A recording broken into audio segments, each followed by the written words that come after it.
Should I leave now and never tell the bitterness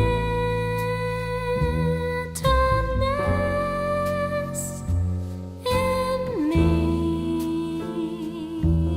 or should I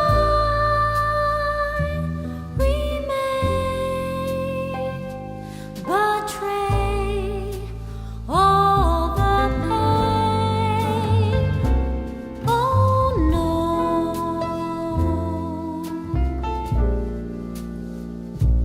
let it go, for what you do cannot change how I feel towards you.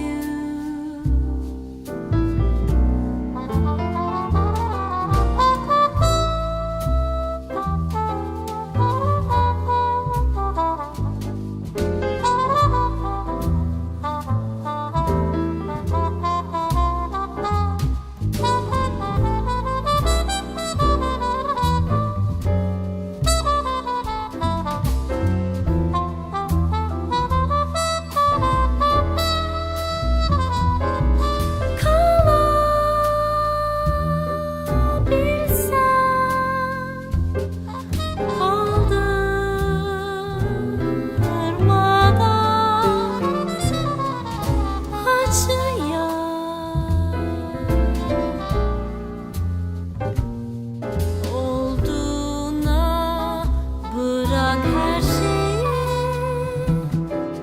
nasılsa hislerim değişmiyor.